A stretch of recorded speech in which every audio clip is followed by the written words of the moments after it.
Hi friends, good morning. ಯಾರೆಲ್ಲ ನನ್ನ ಚಾನಲ್ನ ಸಬ್ಸ್ಕ್ರೈಬ್ ಮಾಡದೆ ನೋಡ್ತಾ ಇದ್ದೀರಾ, ದಯವಿಟ್ಟು ಸಬ್ಸ್ಕ್ರೈಬ್ ಮಾಡಿಕೊಂಡು ವಿಡಿಯೋನ ಪೂರ್ತಿಯಾಗಿ ನೋಡಿ. ಆಸೆ ಧಾರಾವಾಹಿಯ ಇವತ್ತಿನ ಸಂಚಿಕೆಯಲ್ಲಿ ಏನಾಗುತ್ತೆ ಅಂತ ನೋಡೋಣ ಬನ್ನಿ. ಕಸ್ತೂರಿ ರೋಹಿಣಿ ನಿಮ್ಮಪ್ಪ ಅಂತೂ ಮಲೇಷಿಯಾದಿಂದ ಬರಲಿಲ್ಲ, ಈ ಅತ್ತೆ ಮಾವನ ಆಶೀರ್ವಾದ ತಗೊಳಮ್ಮ, ಇವರಿಬ್ರದ್ದು ಆಶೀರ್ವಾದನಾದರೂ ತಗೊಳಮ್ಮ ಅಂತ ಹೇಳ್ತಾಳೆ. ಆಗ ರಂಗನಾಥ್ ಇದ್ದವರು, ನಾವಿಬ್ಬರು ಆಗಲೇ ಆಶೀರ್ವಾದ ಮಾಡಿದ್ವಲ್ಲ ತಾಯಿ ಅಂತ ಅಂತಾರೆ. ರೋಹಿಣಿ ಇದ್ದವಳು, ಮಾವ ನನ್ನ ಪಾಲಿಗೆ ಅಪ್ಪ ಅಮ್ಮ ಎಲ್ಲ ನೀವಿಬ್ಬರೇ, ಅದನ್ನ ಹೇಳಿನೇ ನನ್ನ ಮದುವೆ ಆದವಳು, ಅದನ್ನು ಹಂಗೆ ಅಂದ್ಕೊಂಡೆ ನಾನು ಬದುಕ್ತಾ ಇದ್ದೀನಿ ಕೂಡ. ನಮ್ಮ ತಂದೆನೇ ಎದುರಿಗಿದ್ದಾರೆ ಅಂದ್ಕೊಂಡು ನಮಸ್ಕಾರ ಮಾಡ್ತೀನಿ, ದಯವಿಟ್ಟು ಆಶೀರ್ವಾದ ಮಾಡಿ ಮಾವ ಅಂತ ರೋಹಿಣಿ ಹೇಳ್ತಾಳೆ. ಅದಕ್ಕೆ ರಂಗನಾಥ್ ಇದ್ದವರು, ಒಂದು ನಿಮಿಷ ತಾಯಿ ಅಂತ ಹೇಳ್ಬಿಟ್ಟು ಹಾಕ್ಕೊಂಡಿರೋ ಚಪ್ಪಲಿನ ಸೈಡಿಗೆ ಬಿಟ್ಬಿಟ್ಟು ಅಕ್ಷತೆ ತಗೊಂಡು ಶಾಂತಿನ ಕರೀತಾರೆ ಸನ್ನೆ ಮಾಡಿ. ಶಾಂತಿ ಬರದೇ ಇರೋದಕ್ಕೆ ಬಲವಂತವಾಗಿ ಹೇಳ್ಕೊಂಡು ಪಕ್ಕದಲ್ಲಿ ನಿಲ್ಲಿಸ್ಕೊಂಡು ಅಕ್ಷತೆ ಹಾಕಿ ರೋಹಿಣಿಗೆ ರಂಗನಾಥ್ ಮನಸ್ಫೂರ್ತಿಯಾಗಿ ಆಶೀರ್ವಾದ ಮಾಡ್ತಾರೆ. ಶಾಂತಿ ಇದನ್ನೆಲ್ಲ ನೋಡಿಬಿಟ್ಟು ಕೋಪ ಮಾಡಿಕೊಂಡು ಕಸ್ತೂರಿನ ಕರ್ಕೊಂಡು ಬೇರೆ ಕಡೆ ಹೋಗ್ತಾಳೆ. ಈ ಕಡೆ ಶ್ರುತಿ ಅವ್ರ ಅಮ್ಮಂಗೆ, ಅಮ್ಮ ನಿನ್ನ ಸಂಭ್ರಮ ಮುಗ್ದಿದ್ರೆ ಇವಾಗಲಾದರೂ ಈ ಜ್ಯುವೆಲ್ಸ್ ಎಲ್ಲ ತೆಗಿಬೋದಾ ಅಂತ ಕೇಳ್ತಾ ಇರ್ತಾಳೆ. ಅದಕ್ಕೆ ಶೀಲಾ, ಅದೆಲ್ಲ ಆಗೋದಿಲ್ಲ, ನೀನು ನಮ್ಮ ಮನೆಗೆ ಬಂದು ದೃಷ್ಟಿ ತೆಗೆದ ಮೇಲೇ ಇದನ್ನೆಲ್ಲ ತೆಗಿಬೇಕು ಅಂತ ಹೇಳ್ತಾಳೆ. ರವಿ ಇದ್ದವನು, ಅತ್ತೆ ನಿಮ್ಮ ಮನೆಗ ಶಾಸ್ತ್ರ ಎಲ್ಲ ಮುಗಿದ್ಮೇಲೆ ನಮ್ಮ ಮನೆಗಲ್ವ ಹೋಗೋದು ಅಂತ ಅಂದಾಗ ಶೀಲಾ ಇದ್ದಳು, ಇಲ್ಲ ಶಾಸ್ತ್ರ ಮುಗಿದ್ಮೇಲೆ ನಮ್ಮ ಮನೆಗೆ ಬರೋದು ಅಂತ ಹೇಳ್ತಾಳೆ. ಅದು ಶಾಸ್ತ್ರ ಅಂತ ಅಂದಾಗ ರವಿ, ಹೌದಾ ಸರಿ ಅತ್ತೆ, ನಾನು ಈಗಲೇ ಅಮ್ಮಂಗೆ ಹೇಳ್ಬರ್ತೀನಿ ಅಂತ ಅಂದಾಗ, ಏನು ಬೇಡ, ಫಂಕ್ಷನ್ ಮುಗಿಯೋದ್ರೊಳಗಡೆ ನಿಮ್ಮ ತಾಯಿಗೆ ಗೊತ್ತಾಗುತ್ತೆ ನೀನು ಎಲ್ಲಿಗೆ ಹೋಗೋದು ಅಂತ ಶೀಲಾ ಹೇಳ್ತಾಳೆ. ಅದಕ್ಕೆ ರವಿ ಇದ್ದನು, ಹೇಗತ್ತೆ ಅಂತ ಅಂದಾಗ, ಅದು ನಾನೇ ಹೇಳ್ತೀನಿ ಶಾಸ್ತ್ರ ಮುಗಿಯೋದ್ರೊಳಗಡೆ ನಿಮ್ಮ ಅಮ್ಮಂಗೆ ಅಂತ ಹೇಳ್ಬಿಟ್ಟು ಸಮಾಧಾನ ಮಾಡ್ತಾಳೆ. ಈ ಕಡೆ ಪೂಜಾ ರೋಹಿಣಿಗೆ, ಲೇ ನಿಮ್ಮ ಅತ್ತೆ ಮನೆಯವ್ರಲ್ಲಿ ಯಾರೂ ಇಲ್ಲ ಕಣೆ, ಬಿಡೆ ಸಾಕು, ಎಷ್ಟು ಆ್ಯಕ್ಟಿಂಗ್ ಮಾಡ್ತೀಯಾ ಅಂತ ಅಂತಾಳೆ. ರೋಹಿಣಿ ಇದ್ದಳು, ಲೇ ನಾನು ಆ್ಯಕ್ಟಿಂಗ್ ಮಾಡ್ತಿಲ್ಲ ಕಣೆ, ಹೇಗೆಲ್ಲ ಮಾತಾಡಿದ್ರು ಅಂತ ನೀನು ಕೇಳಿಸ್ಕೊಂಡೆ ತಾನೆ ಅಂತ ರೋಹಿಣಿ ಹೇಳ್ಬೇಕಿದ್ರೆ ಪೂಜಾ, ಒಳ್ಳೆ ಮೈಮೇಲೆ ದೆವ್ವ ಬಂದವ್ರಂಗೆ ಆಡ್ತಿದ್ದಾರೆ ಅಂತ ಪೂಜಾ ಹೇಳ್ಬಿಟ್ಟು ಮತ್ತೆ ಸಡನ್ನಾಗಿ, ಲೇ ನಿಮ್ಮಪ್ಪ ಏನಾದರೂ ಬರಲಿಲ್ಲ ಅಂದರೆ ನಿನಗೆ ಗೇಟ್ ಪಾಸೆ ಕಣೆ ಅಂತ ಅಂತಾಳೆ. ಅದಕ್ಕೆ ರೋಹಿಣಿ, ಅದಕ್ಕೆ ಕಣೆ ಹೇಳಿದ್ದು, ಫಂಕ್ಷನ್ ನಡಿಬೇಕಾದ್ರೆ ಏನಾದರೂ ಆಗಬೇಕು ಅಂತ, ಯಾಕೇನೂ ಆಗಿಲ್ಲ, ಸೂರ್ಯ ನೋಡಿದ್ರೆ ಅಷ್ಟು ಆರಾಮಾಗಿ ಕೂತಿದ್ದಾನೆ ಅಂತ ಹೇಳ್ತಾಳೆ. ಪೂಜಾ ಇದ್ದಳು, ಅದೇ ಕಣೆ ನನಗೂ ಅರ್ಥ ಆಗ್ತಿಲ್ಲ, ಕಾರಲ್ಲೇ ಕುಡಿತಾನೆ ಅಂತ ಅಂದೆ, ಬಾರಲ್ಲೇ ಕುಡಿಸಿದ್ರು ಕುಡಿದೇ ಕೂತಿದ್ದಾನೆ ಅಂದರೆ ಏನೇ ಅರ್ಥ ಅಂತ ಅಂತಾಳೆ. ರೋಹಿಣಿ ಇದ್ದಳು, ಟೆನ್ಷನ್ ಆಗ್ತಿದೆ ಕಣೆ ಅಂತ ಅಂದಾಗ ಪೂಜಾ, ಲೇ ನೀನು ಟೆನ್ಷನ್ ಮಾಡ್ಕೋಬೇಡ, ಸರಿ ಇರು, ಏನಾದರೂ ಒಂದು ಮಾಡೋಣ ಅಂತ ಹೇಳ್ಬಿಟ್ಟು ಅಲ್ಲಿಂದ ಎದ್ದು ಫಂಕ್ಷನಲ್ಲಿ ಹೊರಗಡೆ ಬರ್ತಾಳೆ. ಹೊರಗಡೆ ಬಂದು ಆ ನಾಗೇಶನ ಹತ್ರ, ಏಯ್ ನಾನು ಹೇಳಿದ್ದೇನು ನೀನು ಮಾಡ್ತಿರೋದೇನೋ ಅಂತ ಅಂತಾಳೆ. ಅದಕ್ಕೆ ಆ ನಾಗೇಶ ಇದ್ದನು, ಓ ಪೂಜಾ ಗಾಂಧಿ ಮೇಡಮ್, ಹಾಯ್ ನಮಸ್ಕಾರ ಅಂತ ಅಂತಾನೆ. ನೀವಿಲ್ಲಿ ಅಂತ ಅಂತಾನೆ. ಪೂಜಾ ಇದ್ದವಳು, ಅಯ್ಯೋ ನನ್ನ ಹೆಸ್ರನ್ನೇ ಮರ್ತೋಗೋ ಅಷ್ಟು ಕುಡ್ದಿದೆಯಲ್ಲ ಕಂಠ ಪೂರ್ತಿ, ಅವನಿಗೆ ಕುಡಿಸು ಅಂದರೆ ನೀನೇ ತೂರಾಡ್ತಿದೆಯಲ್ಲ ಅಂತ ಬೈತಾಳೆ. ನಾಗೇಶ ಇದ್ದನು, ಮೇಡಮ್ ನಾನು ಕುಡ್ಸೋದಕ್ಕೆ ಪ್ರಯತ್ನ ಪಟ್ಟೆ ಮೇಡಮ್, ಅವ್ನು ಕುಡಿಲಿಲ್ಲ ಅಂದರೆ ನಾನೇನು ಮಾಡಲಿ ಅಂತ ಅಂತಾನೆ. ಪೂಜಾ ಇದ್ದಳು, ಮತ್ತು ಅಷ್ಟೇ ಯಾಕೆ ಕೊಚ್ಕೊಂಡೆ, ಒಬ್ಬ ಕುಡ್ಕೊಂಗೆ 2 ಪೆಗ್ಗಾಕ್ಸೋಕ್ಕಾಗಲಿಲ್ವಾ ನಿನ್ನ ಕೈನಲ್ಲಿ ಅಂತ ಬೈತಾಳೆ. ಅದಕ್ಕೆ ನಾಗೇಶ, ಮೇಡಮ್ ನನ್ನ ಟ್ಯಾಲೆಂಟ್ ಬಗ್ಗೆ ಮಾತಾಡಬೇಡಿ ಮೇಡಮ್, ಅವನಿಗೆ ಕುಡ್ಸೋಕ್ಕೆ ಅಂತಲೇ ನಾನು ಅಲ್ಲಿಂದ ಇಲ್ಲಿಗೆ ಕರ್ಕೊಬಂದಿದ್ದು, ಆದರೆ ಅಲ್ಲಿ ನನಗೆ ಒಂದು ಸತ್ಯ ಗೊತ್ತಾಯಿತು ಅಂತ ಹೇಳ್ತಾನೆ. ಪೂಜಾ ಇದ್ದವಳು, ಏನದು ಅಂತ ಅಂದಾಗ, ಅವನಿಗೆ ಅವ್ರ ಅಪ್ಪನ ಮೇಲೆ ತುಂಬ ಗೌರವ ಮರ್ಯಾದೆ ಇದೆ ಮೇಡಮ್, ಅವ್ನು ಕುರ್ತದಲ್ಲಿ ದಾಸ ಅಲ್ಲ, ಅವ್ರ ಅಪ್ಪಂಗೆ ರಾಮದಾಸ ಅಂತ ಅಂತಾನೆ. ಈಗ ಅದೆಲ್ಲ ಮಾತು ಬೇಡ, ನಂದೇನು ಬ್ಯಾಲೆನ್ಸ್ ಅಮೌಂಟ್ ಇದೆ ಸೆಟ್ಲ್ ಮಾಡಿದ್ರೆ ನಾನು ಹೋಗ್ತೀನಿ ಅಂತ ಅಂತಾನೆ. ಅದಕ್ಕೆ ಪೂಜೆ ಇದ್ದಳು, ಏನು ಅಮೌಂಟಾ, ನೀನು ಹೇಳಿರೋ ಕೆಲಸ ಮಾಡಿದರೆ ನೀನು ಕೊಡ್ತೀನಿ ಅಂದಿದ್ದ ಅಮೌಂಟ್ಗಿನ್ನ ಜಾಸ್ತಿನೇ ಕೊಡ್ತಿದ್ದೆ, ಯಾವ ಅಮೌಂಟು ನಾನು ಕೊಡಲ್ಲ ಅಂತ ಅಂತಾಳೆ. ಅದಕ್ಕೆ ನಾಗೇಶ ಇದ್ದನು, ಮೇಡಮ್ ನೀವೀಗೇನಾದರೂ ಕಾಸು ಕೊಡಲಿಲ್ಲ ಅಂದರೆ ಈ ಸೆಟಪ್ ಎಲ್ಲ ಮಾಡಿದ್ದು ನೀವೇ ಅಂತ ಒಳಗೋಗಿ ಹೇಳ್ಬಿಡ್ತೀನಿ ಅಂತ ಹೇಳ್ತಾನೆ. ಅದಕ್ಕೆ ಪೂಜಾ ಇದ್ದಳು, ಯಾರಿಗೆ ಬೇಕಾದ್ರೂ ಹೇಳ್ಕೊ ಹೋಗಲ್ಲೇ ಅಂತ ಹೇಳ್ತಾಳೆ. ನಾಗೇಶ, ಮೇಡಮ್ ಹಾಕ್ಕೊಡ್ತೀನಿ ಅನ್ನೋ ಭಯನೇ ಇಲ್ವಾ ಅಂತ ಅಂತಾನೆ. ಪೂಜಾ ಇದ್ದಳು, ನೋಡು ಇವಾಗ ಸೈಲೆಂಟಾಗಿ ಹೋದರೆ ಸರಿ, ಇಲ್ಲಾಂದರೆ ಅಂತಾಳೆ. ನಾಗೇಶ ಇದ್ದಾನೆ, ಇಲ್ಲ ಅಂದರೆ ಅಂತ ಅವನು ರಿಪೀಟ್ ಮಾಡಿದಾಗ ಪೂಜೆ ಇದ್ದಳು, ನಾನು ಒಂದು ಸತಿ ಕೈ ಹಿಡ್ಕೊಂಡು ಎಳ್ದ ಅಂತ ಕೂಗಾಡಿದ್ರೆ ಸಾಕು ನಿನಗೆ ಬೀಳುತ್ತೆ ಧರ್ಮದೇಟು ಅಂತ ಅಂತಾಳೆ. ಸರಿ ಮೇಡಮ್ ಹೋಗ್ತೀನಿ ನಾನು, ನನಗೆ ನನ್ನ ಇಮೇಜೇ ಮುಖ್ಯ ಅಂತ ಹೇಳ್ಬಿಟ್ಟು, ಈ ಎಣ್ಣೆ ಏಟಿಗಿಂತ ಹೆಣ್ಣಿನ ಸಹವಾಸ ಡೇಂಜರ್ ಅಂತ ಅದಕ್ಕೆ ಹೇಳಿರೋದು ದೊಡ್ಡವರು ಅಂತ ಹೇಳ್ಬಿಟ್ಟು ಅಲ್ಲಿಂದ ಹೊರಡ್ತಾನೆ. ಪೂಜಾ ಕೂಡ ಅಲ್ಲಿಂದ ಓಡ್ ಬಂದುಬಿಟ್ಟು ರೋಹಿಣಿ ಹತ್ರ, ಲೇ ರೋಹಿಣಿ, ಆ ನಾನ್ ಸ್ಟಾಪ್ ಕೂಡ ನನ್ನ ಕೆಲ್ಸಕ್ಕೆ ಫುಲ್ ಸ್ಟಾಪ್ ಇಟ್ಬಿಟ್ಟ ಕಣೆ, ಏನೇ ಮಾಡೋದು ಅಂತ ಬೈದಲ್ಲಿ ಕೇಳ್ತಾ ಇರ್ತಾಳೆ. ರೋಹಿಣಿ ಇದ್ದವಳು, ಮುಗೀತು ಕಣೆ ಮುಗೀತು, ಇನ್ನೇನು ಮಾಡೋ ಆಗಿಲ್ಲ, ಇನ್ಮೇಲೆ ನಮ್ಮ ಅತ್ತೆ ಬಾಯಲ್ಲಿ ಬರೋ ಸಂಸ್ಕೃತ ಪದಗಳಿಗೆ ನಾನು ಡಿಕ್ಷ್ನರಿ ಹಿಡ್ಕೊಂಡು ಅರ್ಥ ಹುಡುಕ್ಬೇಕಾಗುತ್ತೆ ಕಣೆ ಅಂತ ಹೇಳ್ತಾಳೆ. ಇವಾಗ ಉಳ್ದಿರೋದು ಒಂದೇ ದಾರಿ ಕಣೆ.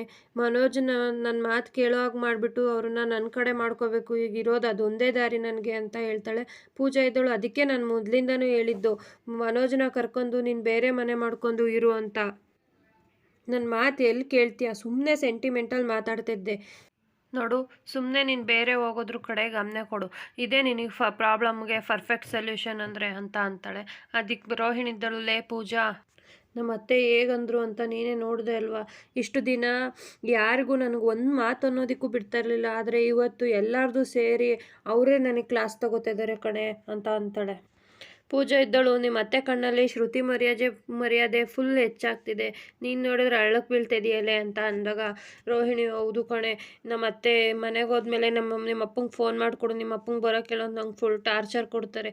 ಹೀಗೆ ಆದರೆ ನನ್ನ ಪರಿಸ್ಥಿತಿ ಮೀನಾ ಪರಿಸ್ಥಿತಿಗಿಂತ ಹೀನಾಯವಾಗಿರುತ್ತೆ ಕಣೆ. ಏನೇ ಮಾಡೋದು ಅಂತ ತುಂಬ ಯೋಚನೆ ಮಾಡಬೇಕಿದ್ರೆ ರೋಹಿಣಿ ಇದ್ದಳು ಮತ್ತೆ, ಇಲ್ಲ ಕಣೆ ಪೂಜಾ, ಇಲ್ಲಿಂದ ಹೋಗೋದ್ರೊಳಗಡೆ ಏನಾದರೂ ದೊಡ್ಡ ಸಮಸ್ಯೆ ಆಗಲೇಬೇಕು ಕಣೆ ಅಂತ ಅಂತಾಳೆ. ಈ ಕಡೆ ಶೀಲಾ, ಏಯ್ ನಿಮ್ಗಳ ಕೈಲಿ ಒಬ್ಬ ವ್ಯಕ್ತಿ ಕೋಪ ಬರ್ಸೋದಿಕ್ಕೂ ಆಗೋದಿಲ್ವಾ ಅಂತ ಕೋಪ ಮಾಡ್ಕೊಂಡು ಹೇಳ್ತಾ ಇರ್ತಾಳೆ. ಅದಕ್ಕೆ ಆ ವ್ಯಕ್ತಿಗಳು, ಏನು ಮಾಡೋದು ಮೇಡಮ್, ನಗೋ ವ್ಯಕ್ತಿಗೆ ಹೇಗೆ ಕೋಪ ಬರ್ಸೋದು ನಾವು ಅಂತ ಹೇಳ್ತಾರೆ. ಶೀಲಾ ಇದ್ದಳು, ನಾಚಿಕೆ ಆಗೋದಿಲ್ವಾ ನಿಮ್ಗೆ ಈ ರೀತಿ ಹೇಳೋದಕ್ಕೆ? ದೊಡ್ಡ ತೋಪು ಅಂತ ನಿಮಗೆ ಕೆಲಸ ವಹಿಸಿದ್ನಲ್ಲ, ಮೊದಲು ನನಗೆ ಹೇಳಬೇಕು ಅಂತ ಅಂದ್ಕೊತಾಳೆ. ಅದಕ್ಕೆ ಅದರಲ್ಲಿ ಇದ್ದವನೊಬ್ಬ, ಮೇಡಮ್ ಡೈನಿಂಗ್ ಹಾಲಲ್ಲಿ ಎಲ್ಲ ರೆಡಿ ಇದೆಯಾ, ಎಲ್ಲ ಊಟಕ್ಕೆ ಬಂದಿದ್ದಾರಾ ಅಂತ ಕೇಳ್ತಾನೆ. ಶೀಲಾ ಇದ್ದಳು, ಏಯ್ ಅದನ್ನು ನನ್ನನ್ನು ಯಾಕೋ ಕೇಳ್ತಾ ಇದೆಯಾ, ಹೋಗಿ ತಿನ್ನೋಗು ಅಂತ ಅಂತಾಳೆ. ಅದಕ್ಕೆ ಅವನಿದ್ದನು, ಇಲ್ಲ ಮೇಡಮ್ ತಿನ್ನೋದಕ್ಕಲ್ಲ, ನನ್ನ ಹತ್ರ ಒಂದು ಐಡಿಯಾ ಇದೆ ಅದಕ್ಕೆ ಅಂತ ಹೇಳ್ತಾನೆ. ಏನು ಐಡಿಯಾ ಅಂತ ಕೇಳಿದಾಗ, ಅವನನ್ನು ಊಟಕ್ಕೆ ಕರ್ಕೊಂಡು ಹೋಗ್ತೀವಿ, ಅದ್ರ ಜೊತೆ ಅವ್ರ ಅಪ್ಪನೂ ಕರ್ಕೊಂಡು ಹೋಗ್ತೀವಿ.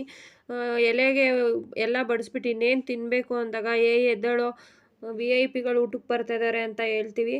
ಅದಕ್ಕೂ ಎದ್ದೇಳಲಿಲ್ಲ ಅಂದರೆ ನೀನು ಗಂಡಸ ಹಂಗೆ ಹಿಂಗೆ ಅಂತ ಏನೋ ಜಗಳ ಮಾಡ್ತೀವಿ ಅಂತ ಅಂತಾರೆ. ಅದಕ್ಕೆ ಅಷ್ಟೊತ್ತಿಗೆ ಶೀಲಾ ಇದ್ದಳು, ನೀವು ಅಷ್ಟು ಮಾಡಿ ಸಾಕು, ಅದಕ್ಕೆ ಮುಂದೆ ನಾನು ಏನು ಮಾಡಬೇಕು ಅಂತ ನೋಡ್ತೀನಿ ಅಂತ ಹೇಳ್ತಾಳೆ. ಸರಿ ಅಂತ ಅಲ್ಲಿಂದ ಹೊರಡ್ತಾರೆ ಎಲ್ಲರೂ. ಈ ಕಡೆ ರಂಗನಾಥ್ ಕೇಶವ್ ಹತ್ರ, ಸೂರ್ಯ ಒಂದು ಫಂಕ್ಷನಲ್ಲಿ ಇಷ್ಟು ಸಮಾಧಾನವಾಗಿ ಇಷ್ಟು ಸೈಲೆಂಟಾಗಿದ್ದಾನೆ, ಗಂಭೀರವಾಗಿದ್ದಾನೆ ಅಂದರೆ ನನಗೆ ಆಶ್ಚರ್ಯ ಆಗ್ತಿದೆ ಅಂತ ಅಂತಾನೆ. ಅದಕ್ಕೆ ಕೇಶವ ಇದ್ದವರು, ನನಗೆ ಅದಕ್ಕಿಂತ ದೊಡ್ಡ ಆಶ್ಚರ್ಯ ಆಗ್ತಾ ಇದೆ, ಆ ವಾಸುದೇವು ಬೇರೆ ಎಲ್ಲರ ಹತ್ರನೂ ಹೆಂಗೆ ಅವಮಾನ ಮಾಡಿ ಎದುರುಗಡೆ ಮಾತಾಡಿದ್ರು ನಿನ್ನ ಹತ್ರ ಮಾತ್ರ ತುಂಬ ಭಯದಲ್ಲೇ ಮಾತಾಡ್ತಿದ್ದಾನೆ ಅಂತ ಅನ್ನಿಸ್ತಿದೆ ಅಂತ ಅಂತಾನೆ. ಅದಕ್ಕೆ ರಂಗನಾಥ್, ಕೋರ್ಟ್ ಮೆಟ್ಲೇರಂಗೆ ಮಾಡಿದ್ನಲ್ಲ ಅದಕ್ಕೆ ಅನಿಸುತ್ತೆ, ಬಿಡು ಹೋಗ್ಲಿ ಅಂತ ಸುಮ್ಮನಾಗ್ತಾರೆ. ಅಷ್ಟೊತ್ತಿಗೆ ಶೀಲಾ ಕಳಿಸಿದಿಬ್ರು, ಬನ್ನಿ ಸರ್ ಊಟ ಮಾಡೋಣ ಅಂತ ರಂಗನಾಥ್ ಹತ್ರ ಬರ್ತಾರೆ. ನೀವು ಹೋಗಪ್ಪ ಊಟ ಮಾಡೋಗಿ, ನಾವು ಆಮೇಲೆ ಮಾಡ್ತೀವಿ ಅಂದಾಗ, ಇಲ್ಲ ಸರ್ ಗಂಡಿನ ಮನೆಯವರೇ ಫಸ್ಟ್ ಊಟ ಮಾಡಬೇಕು ಅಂತ ಸಮಜಾಯಿಷೆ ಕೊಡ್ತಾರೆ. ಅಷ್ಟೊತ್ತಿಗೆ ಸೂರ್ಯ ಕೂಡ ಅಲ್ಲಿಗೆ ಬರ್ತಾನೆ. ಸರಿಯಪ್ಪ ನೀವು ಹೆಂಗೂ ಟ್ಯಾಬ್ಲೆಟ್ ತೊಗೋಬೇಕಲ್ಲ, ಊಟ ಮಾಡಿ ನಡೀರಿ ಅಂದಾಗ ರಂಗನಾಥ್, ನೀನು ಬಾರಪ್ಪ ಅಂತ ಜೊತೇಲಿ ಕರ್ಕೊಂಡು ಹೋಗ್ತಾರೆ. ಈ ಕಡೆ ಶೀಲನ್ನ ವಾಸುದೇವ್ ಹೇಳ್ಕೊಂಬಂದ್ಬಿಟ್ಟು, ಈ ಫಂಕ್ಷನ್ ಮುಗಿಯೋದ್ರೊಳಗಡೆ ಮಗಳನ್ನ ಮನೆಗೆ ಕರ್ಕೊಂಡು ಹೋಗ್ಬೋದು ಅಂತ ಅಂತಿದ್ದೆ, ಎಲ್ಲ ಊಟ ಮಾಡ್ಕೊಂಡು ಫಂಕ್ಷನ್ ಮುಗಿಸ್ಕೊಂಡು ಹೋಗ್ತಾ ಇದ್ದಾರೆ, ನಿನ್ನ ಪ್ಲ್ಯಾನ್ ಯಾವಾಗ ಎಕ್ಸಿಕ್ಯೂಟ್ ಮಾಡ್ತೀಯಾ ಅಂತ ಕೇಳಬೇಕಿದ್ರೆ, ಏನು ಮಾಡೋದು ರೀ, ಆ ಸೂರ್ಯಂಗೆ ಏನೇ ಮಾಡಿದ್ರು ಕೋಪ ಬರ್ತಿಲ್ಲ, ನಾನೇನು ಮಾಡೋದು ಅಂತ ಶೀಲಾ ಹೇಳ್ತಾಳೆ. ಕಡೆ ಅವಕಾಶ, ಅವರಿಬ್ಬರು ಊಟಕ್ಕೆ ಕೂತಿದ್ದಾರೆ ಅಂತ ಅಂತಾಳೆ. ಅದಕ್ಕೆ ವಾಸುದೇವ್ ಇದನ್ನು, ಜೊತೆಲೇ ಇದ್ದು ನೀವೇ ಊಟಕ್ಕೆ ಬಡಿಸ್ತೀರಾ ಅಂತ ಅಂತಾನೆ. ಅದಕ್ಕೆ ಶೀಲಾ, ಇಲ್ಲ ರೀ, ಆ ರಂಗನಾಥ್ ಊಟದ ಕೈ ಹಾಕೋಕೆ ಮುಂಚೆನೇ ಅವನನ್ನು ಎದ್ದಳಿಸ್ತಾರೆ. ಅದಕ್ಕೆ ವಾಸುದೇವ್, ಓ ಸೀನ್ ಸಖತ್ತಾಗಿದೆ ಆಮೇಲೆ ಅಂತ ಅಂದಾಗ ಶೀಲಾ, ಅದಕ್ಕೆ ಸೂರ್ಯ ಸುಮ್ಮನಿರದೆ ಗಲಾಟೆ ಮಾಡೇ ಮಾಡ್ತಾನೆ. ಆವಾಗ ನಮ್ಮ ಪ್ಲ್ಯಾನ್ನ ಎಕ್ಸಿಕ್ಯೂಟ್ ಮಾಡ್ತೀವಿ, ಈಗ ಸಮಯ ಆಯಿತು ಬನ್ನಿ ಹೋಗೋಣ ಅಂತ ಕರ್ಕೊಂಡು ಹೋಗ್ತಾಳೆ. ಈ ಕಡೆ ಸೂರ್ಯ ಮತ್ತು ರಂಗನಾಥ್ ಇಬ್ಬರು ಊಟದ ಅಲ್ಲಿಗೆ ಬಂದು ಊಟಕ್ಕೆ ಕೂತಿರ್ತಾರೆ. ಎಲೆನಲ್ಲಿ ಬಡಿಸಿರೋ ಅಂಥ ಊಟನೆಲ್ಲ ಏನೋ ಇಷ್ಟೊಂದು ಅಡುಗೆ ಮಾಡಿಸಿದ್ದಾರೆ ಅಂತ ರಂಗನಾಥ್ ಹೇಳ್ಬೇಕಾದ್ರೆ, ಹೌದಪ್ಪ ಯಾದ್ರ ಮುಂದೆ ಕೂತ್ಕೊಂಡ್ರು ಸುಮ್ಮನೆ ಕೂತ್ಕೋಬೋದು, ಆದರೆ ಊಟದ ಎಲೆ ಮುಂದೆ ಕೂತ್ಕೊಂಡ್ರೆ ಸುಮ್ಮನೆ ಕೂತ್ಕೊಳಕ್ಕಾಗಲ್ಲ ಅಂತ ಹೇಳ್ತಾ ಇರ್ತಾರೆ. ಅಷ್ಟೊತ್ತಿಗೆ ಶೀಲಾ ಕೂಡ ಅಲ್ಲಿಗೆ ಬರ್ತಾಳೆ. ರಂಗನಾಥ್ ಶೀಲಾನ ನೋಡಿಬಿಟ್ಟು, ಬೀಗ್ರೆ ನೀವು ಬನ್ನಿ ಊಟ ಮಾಡಿ ಅಂತ ಅಂದಾಗ, ಇಲ್ಲ ಬೀಗ್ರೆ ನನಗೆ ಕೆಲಸ ಇದೆ ಅಂತ ಹೇಳ್ಬಿಟ್ಟು ಆ ಹುಡುಗರಿಗೆ, ಬೀಗ್ರನ್ನ ಸರಿಯಾಗಿ ಗಮನಿಸ್ಕೊಳ್ರ ಅಂತ ಹೇಳ್ಬಿಟ್ಟು ಶೀಲಾ ಹೋಗ್ತಾಳೆ. ಮತ್ತು ಊಟದ ಅಲ್ಲಿಗೆ ಶೀಲಾ, ವಾಸುದೇವ್ ಮತ್ತು ಆ ಇಬ್ಬರು ಹುಡುಗರು ಬರ್ತಾರೆ.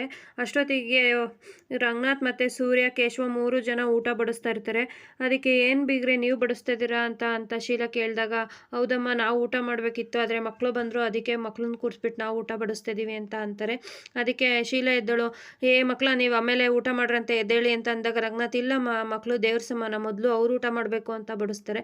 ಸೂರ್ಯ ಇದ್ದವನು, ಅಪ್ಪ ದೊಡ್ಡವರೆಲ್ಲ ಆಸೆ ಪಡ್ತಿದ್ದಾರೆ, ನಾವು ತಿನ್ನಲಿ ಅಂತವ, ತಗೊಳಪ್ಪ ನೀನು ಬಜ್ಜಿ ತಿನ್ನು ಬಜ್ಜಿ ಅಂತ ಬಜ್ಜಿನ ತಿನ್ನಿಸ್ತಾನೆ ರಂಗನಾಥ್ಗೆ. ನೀನೇನು ಕಮ್ಮಿನೇನೋ ತಗೊಳ್ಳೋ ಅಂತ ಜಾಂಗೀರ್ನ ಸೂರ್ಯಂಗೆ ತಿನ್ನಿಸ್ತಾರೆ. ಮತ್ತು ಕೇಶವನ್ನು ಕರೆದ್ಬಿಟ್ಟು, ತಗೋ ಕೇಶವ ಅಂತ ಅವನಿಗೂ ತಿನ್ನಿಸ್ತಾರೆ.